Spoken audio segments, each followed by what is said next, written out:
sometimes you go into different countries, or Forever 21, there's somebody called Forever 18 in Europe.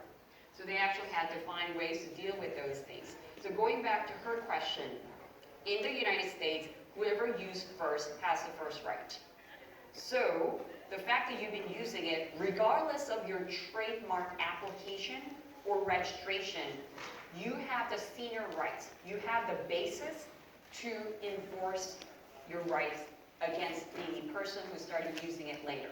There are so many other facts that you have to consider, but assuming that the marks, the names are identical, and the goods, so the products, are similar, meaning are they selling shirts and pants and jackets and footwear and hats and maybe some other bags?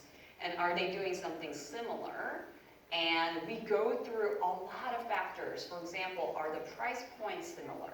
Are they targeting similar audience? Meaning, are they just doing men's? Are they just doing kids? Are they just doing women's? So we look at all those facts. If they're all similar, you can enforce your rights by, first of all, first thing we usually do is what we call cease and desist letter. It's just a lawyer letter. But I have to tell you, you don't need an attorney to write that letter. Sometimes I just pick up the phone. Because when you write these letters, by the way, sometimes, because let's say I write a letter on behalf of some high-profile celebrity.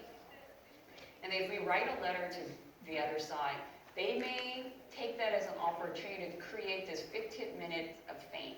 So sometimes it just actually shows up on their Instagram. I'm like, we just gave them more traffic to their website or more business to them by sending a letter on behalf of a well-known person. So sometimes we don't write letters, and we don't want to come off as a bully. And now when the attorneys send these letters, it's not like, oh, we own this rights and we're going to come after you and then you have to pay, we'll give you 24 hours to fix everything. We don't write those letters anymore. You don't see those letters. When I get those letters, I'm like, amateur. I'm like, you don't do it that way.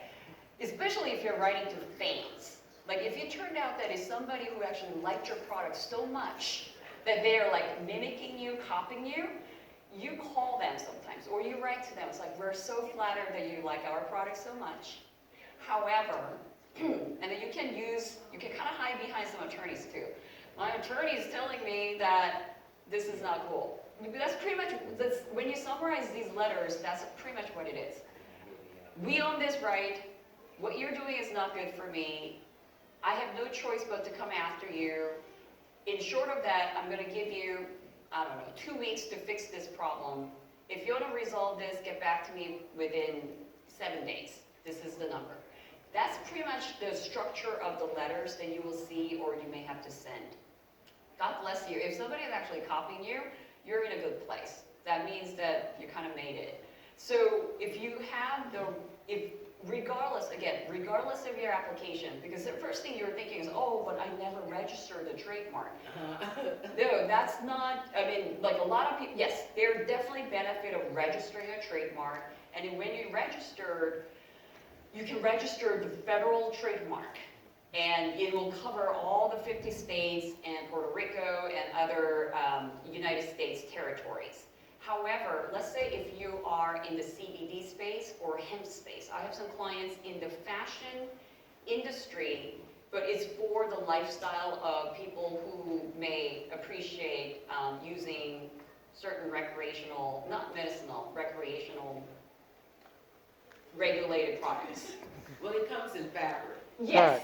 Right. Yeah. So they they have this beautiful garment, and then I did ask, like, don't pay me, can I get one of those? Because it's so comfortable. I could see myself walking around in those. But their core value is CBD. And then it's not like medicinal. It's like a hardcore. Anyway, so but you cannot sell those legally. I believe now, like, I think 28 states kind of made that medicinally legal. California, Colorado, Washington, that's fine. So if you have a business kind of is federally regulated, instead of doing a federal trademark application, Sometimes you just want to do California, maybe Colorado, Washington, wherever states that you're going to operate legally. So when you're talking about trademark registration, it need not be federal, but it will give you the right if you get it registered for federal. So let's say you're selling just the t-shirts, some garment, which is not regulated. You can get a registration federally, of course. And in those cases, even though you only ship from California to your distributor and store in New York, that is considered use of the trademark in commerce because you cross a state line, and now you have a basis to write an application to register that trademark federally. So going back to her point, as long as you started using it first, you have a senior rights. You have the senior rights to enforce against somebody else to use the same mark. The drawback here is because that trademark is not registered federally, whatever rights you have is considered what is called common law rights, is limited to the extent of your use. Let's say you only use in California and Arizona, then your rights is technically, territorially limited to California and Arizona. But if it turned out that you actually use it extensively, your rights will be as extensive as how you have used. Yes? What if you already have a domain name? Is that legal and someone tries to copy it using a totally different website like Shopify or something like that? Is that legal for them to copy your name? So let's say you have a domain name. So can you give me, like, do you have something in mind? GoDaddy.com, domain name is GoDaddy. Let's say it was Shirley's Fashion or something like that. Okay, And somebody copied it and they created Shopify, Shirley'sFashion.com. so let's play that. So let's say you didn't register a trademark. Have you started using Shirley's Fashion? Yeah, but that's not the brand. I'm just giving. I know, I'm a little bit, in your hypothetical, let's play this out. So she's been using, hypothetically, Shirley's Fashion, and you actually started shipping products under the brand Shirley's Fashion. And you actually have a domain name, shirleysfashion.com. And then you go to Shopify, oh, somebody's using Shirley's Fashion. Now it's all about who used first again. So if you have used Shirley's Fashion first, even though it's shirleysfashion.com, when you go to your website, that I would consider that to be e-commerce website, you will have Shirley's Fashion somewhere. And if this person started using after you, and that's critical, because I have clients who come to me, somebody's copying me, send them a letter. I'm like, let me just do some due diligence to make sure that you're first. 2 years ago, a client came to me, I did get their trademark done. The client kind of went away, and then I was like, Irene, thank you, but I have a corporate counsel who's going to take care of things. Good. I wish you well. 2 years later, they called me back, it's like, can you help us? Because the corporate counsel sent a nastiest cease and desist letter to somebody else, and turned out that somebody else been in business more than 10 years before our client even started the business. So by writing that letter saying you're infringing my trademark, and your trademark is same as my trademark, you just gave them the legal analysis that they need. But your letter, your demand, your argument was based on upon the premise that you were the first. If it turned out that they're the first, all they have to do is just turn that table around and say, now you're infringing me. So that actually turned into a long, drawn-out legal battle. It eventually settled, but it was a long process. So going back to your point, if you have a .com and you're operating business, then that's considered use. However, if you're just sitting on a domain name, let's say you just have shirleysfashion.com, shirleysfashion.net, shirleysfashion.apparel, like you just own those because you're paying $7.99 every year, just so that one day maybe you're going to launch this thing. Unfortunately, that would not be considered use. So while you're saving all the domain names, But if you don't sell a single item, and if you don't offer any business, somebody comes along and start actually making and selling products under Shirley's Fashion before you launch anything. Even though you save the domain names for years, that person has the senior rights, and that person probably could have a basis to stop you from launching your business under the Shirley's Fashion brand. So Yes. you're saying make your company an LLC? That's a trademark, right? No. So let's unpack that. So a lot of times clients come to me and say, oh, I've been using this name as a company name. That's different from trademark. So let's kind of unpack a little further. So you can have a company name, Shirley's Fashion LLC. That's the entity name. And sometimes, like Coca-Cola, it has a company named Coca-Cola. Their brand is also Coca-Cola. However, I have a client, 21 Savage. His brand is 21 Savage, and we have some other brands. However, his company name is not 21 Savage LLC. His company name is something completely different. So company name need not be identical to your brand name. Like a Britney Spears, that's her brand, but it need not be Britney Spears LLC. So the company name can be completely different. It could be boring as hell. It could be just ABC Company, I want to make gazillion dollars LLC. But your brand may be your name. Like Ford for cars, Dole for pineapple, Dell for computer. Those are a person's last names. It could be your last name. But then there are some wrinkles to that because it's really hard to monopolize people's last names, because by owning a trademark, you're telling other people, no, you can't use your last name as a brand name. So you really have to show that you have used Ford in connection with cars for all these years. Now the world, the consumers, the public associate the word Ford with cars. So it's a lot of proving you have to do to monopolize somebody's last name, even though it's your last name. But if it's Tom Ford, like Rihanna Fenty, like if it's like a whole name, I think it's so much easier. Fenty is another example though, because it's her last name. However, there aren't that many Fenty last names out there. So you really have to look at the last name and see how commonly used that last name is in order to monopolize that name. So going back to your point, LLC, you can have a completely different word for LLC, but there are times that you see some companies using the company name, and the company name is identical to the brand name. There is this, I have 2 kids, 3 and 6, sometimes I forget.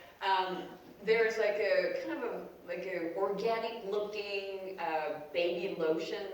It's like a green with the birds. If you go to some baby store, they call it Burt's Bee. And I was like, oh, this is so like organic. I picture these like bees kind of getting this nectar, and I was like, oh, this is so organic. It must be healthy for the kids. Turned out, the Burt's Bee brand got bought out by Clorox. So it's a Clorox that owns Burt's Bee. So, but I don't think Clorox, when you think of Clorox, I was like, ooh, I just smell that, that bleach smell. So when you think of the company, it's not necessarily the brand that you have. Yes?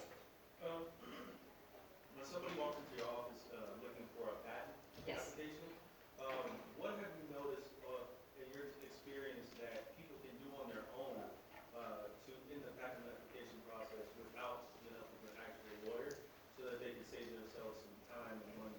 Okay, so I'm going to talk about 3 different things. So one thing that I did want to talk about is okay, I'm going to, give me just a second. Okay, so the question is, when a client comes to my office and asking to get a patent, first thing I have to ask is, are you really talking about patent? Or are you talking about trademark? Or are you talking about copyright? Or are you talking about trade secrets? Because there are different types of intellectual property. And I have to be honest with you, there are some attorneys who've been practicing for a long time, still get all these things used interchangeably, and they're not interchangeable. They're a completely different set of rights.